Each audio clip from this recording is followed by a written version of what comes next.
Bonjour, ici Romaric Christ du blog sortirdursa.fr. Donc aujourd'hui, je vais vous donner des nouvelles suite à mon accident de voiture de janvier. Mais avant, je vous rappelle que vous pouvez recevoir gratuitement ma sélection de livres sur l'indépendance financière en cliquant sur le bandeau qui apparaît sur cette vidéo. Alors effectivement, si vous me suivez un petit peu, vous savez que je donne régulièrement des nouvelles de mon accident de voiture que j'ai eu au mois de janvier donc 2016. Et comme vous êtes assez nombreux à me demander souvent de mes nouvelles, et c'est pour ça que je fais régulièrement des vidéos pour vous donner des nouvelles suite à cet accident, puisqu'il y a eu pas mal de rebondissements d'ici là. Alors pour ceux qui ne sont pas au courant, en fait j'ai eu un accident de voiture au mois de janvier 2016 avec mon épouse. D'ailleurs, vous allez bientôt avoir un bandeau ou alors avec le i comme info qui va apparaître. Vous allez pouvoir aller sur l'article du blog sur l'article que j'avais fait sur le blog au mois de janvier 2016 justement pour vous expliquer. Alors pour résumer, une personne, on va dire plutôt un chauffard, s'est déporté sur notre voie de circulation alors qu'on circulait tranquillement sur une route départementale. En fait, elle s'est déportée sur notre voie et en fait, on a eu un choc frontal à 90 km/h pour elle qui était en face de nous. Nous, on était à peu près à 50 parce que voilà, on l'a vu arriver, donc on a freiné, on n'a pas eu le temps de l'éviter.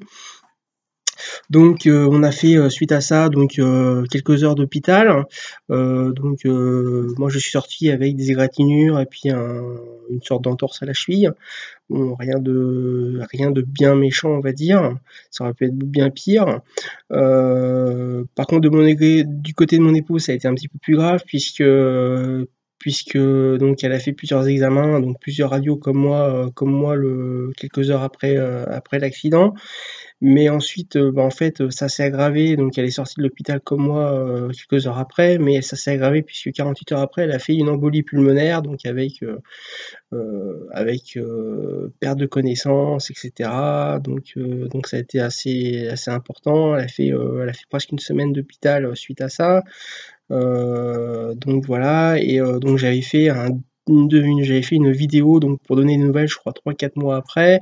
Donc c'est pareil, vous allez avoir donc un bandeau qui va apparaître sur la vidéo. Donc si vous voulez aller revoir la vidéo ou si vous l'avez pas vue pour que vous puissiez avoir la suite à ce moment-là. Donc c'était il y a maintenant 3-4 mois à peu près. Voilà, et donc maintenant je viens vous redonner des nouvelles puisque donc on avait déposé plainte, je crois que je l'avais dit dans la deuxième vidéo, on avait déposé plainte contre le chauffeur fin février. Donc puisque la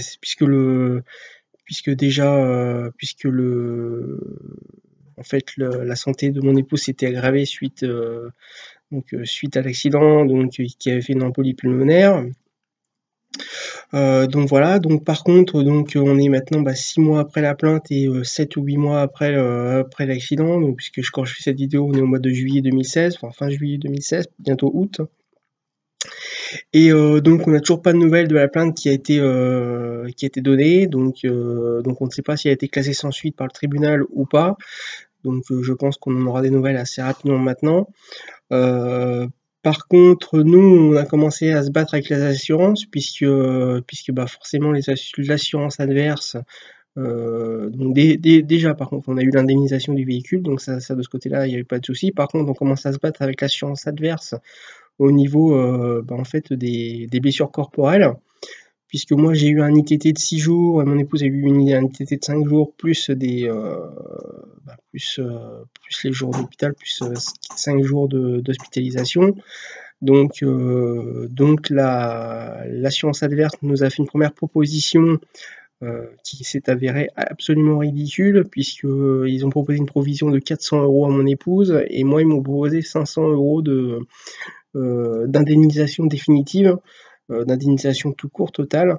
C'est absolument ridicule par rapport à ce que l'on a eu, donc voilà, donc on a refusé. Donc là maintenant on commence simplement à passer par la voie judiciaire pour avoir une indemnisation ou au moins une provision correcte, et ensuite il y aura sûrement un long épisode judiciaire pour pouvoir une indemnisation correcte, puisqu'effectivement Et d'ailleurs, c'est aussi une info que je peux vous donner, notamment, c'est que si vous avez des accidents de voiture ou si vous avez des blessures corporelles et que vous devez passer donc avec une assurance adverse,